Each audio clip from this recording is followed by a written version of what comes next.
What's good, people?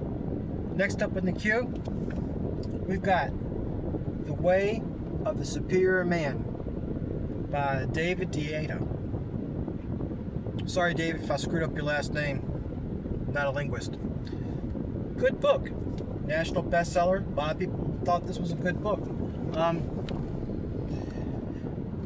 I think this book is probably best served for younger men. Okay? That's how game came about earlier, about 10, 20 years ago. A lot of the guys were doing this thing called game, where they were teaching guys how to go out. The pickup artists were teaching guys how to go out and talk to women, and they were talking about sexual dynamics. This book is for young men. If you want to understand what it means to be a man and how women function, okay? A lot of guys get these delusions in their head how women are sugar and spice and everything nice. Now, women are cold-blooded. Women are women. They're true to their nature. They don't change. Men haven't changed. Humans are going to human. We've been the same way for, I don't know, I guess we came to Earth. I don't know. I wasn't there at the beginning. But it's been a long time since men and women have actually changed. Now, society may have changed, whatever, and he gets a little bit to this in introduction. But human wants and desires don't really change, okay? There's always outliers. I'm talking about the vast majority of the human race, okay? You know, regardless of race, ethnicity, or nationality or religion, people want to procreate. That's the name of the game. That's the meaning of life. What's the meaning of life? Procreation. Because without procreation, there's no life. How can you have the meaning of life if there's no life? All right, you heard that here first, okay? Make sure magic. You tell them Magic God came up with that. Don't try to pawn it off like you came up with it yourself. I came up with that. Actually, I did. I got it from Scott at Calibrated. I can't lie. Anyways, it starts. The thing about this book that I didn't like, it's kind of got that baby boomer flower child kind of language and narrative to it. A little bit of word salad in there. That you really, for a guy, especially a guy my age, you really don't need. Someone who's direct and to the point. Kind of get put off on it, but it's solid gold. It's a good book. It really is. But yeah, it starts off with the baby boomer narrative. I've talked about this before in some of my videos. Male and female equality. Okay, come on. Anybody who says, "Hey, men and women are equal," ask them how many times a man has given birth. Okay, men are good at some things. Women are better at other things. We both have our role. And I think, me personally, this is my own personal opinion, we would be better off if we stayed in each other's lanes. Okay? Men should do masculine stuff. Women should do feminine stuff. Now, I'm not here to try to tell you what to think or how to feel. I put the information out there, and I'll let you, make the judgment call. You do you. But the ways of the superior man is kind of get into that. He's like, hey, we've gotten away from more traditional roles, and now women are doing this and men are doing this. We need to get back towards masculinity and femininity, okay? So that's the real goal of this book. And it's really written for younger men, okay? That being said, it's good for guys my age, because sometimes guys my age, they get married like when they fall in love with their high school sweetheart or something like that, and they get sick of each other when they're in their 40s, and they get divorced. It's not always a bad breakup. It's like, hey, listen, we're kind of sick of each other. Let's go our separate ways. The kids are off. I got out of school. They're in college now. Everything's paid off. We split things 50-50. It's not always a nasty divorce. But the guy, he's out there, and he's been married all this time, so he doesn't understand a lot of the dating market or female dynamics, because he's just been married to his wife. That's all he knows. All right, he's not there, running game or talking shit to chicks. That's not what he's doing. He's being a family man. So it can be good for older guys too.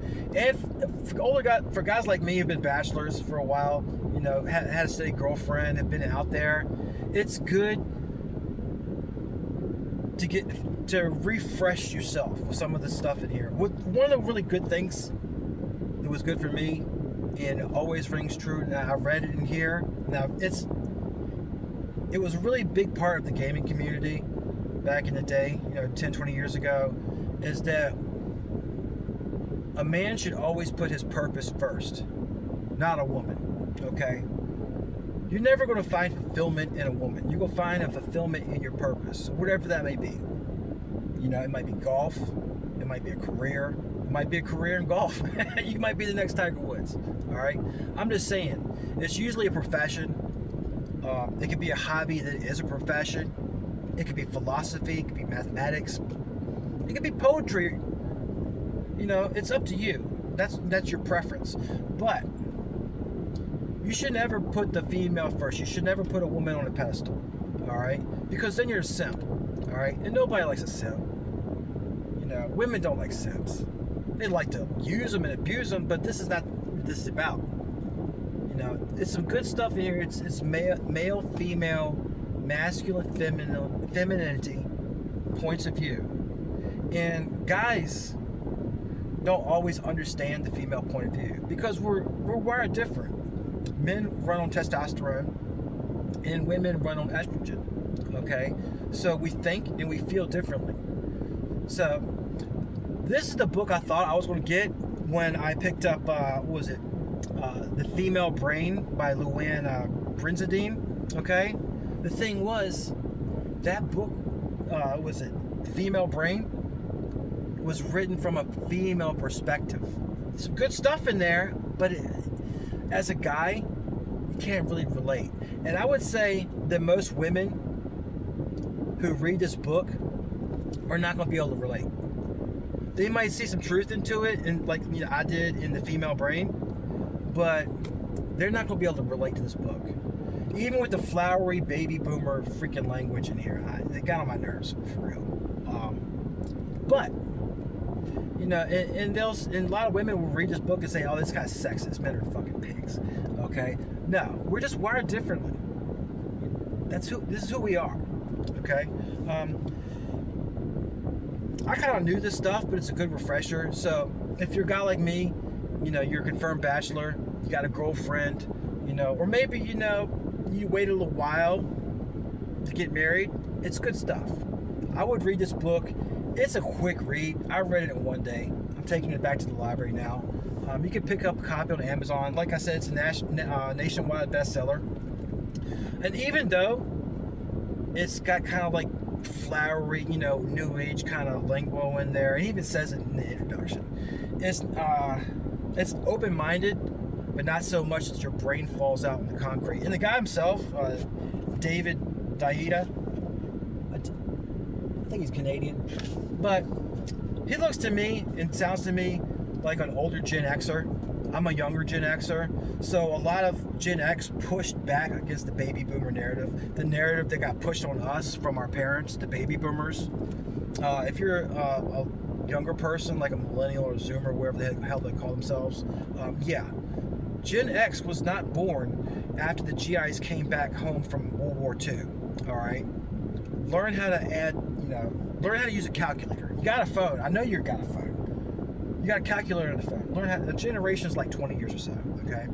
So Gen X and the baby boomers are not the same. Gen X pushed back against the baby boomers, okay? It was like, hey, you know what? We would like to have an intact family because we didn't. We were latchkeys. This book is a reflection on that. It's pushback against the we're all equal, strong girl boss, stuff like that, If you like this video, make sure to subscribe and hit the like button. Until next time, people, give peace a chance.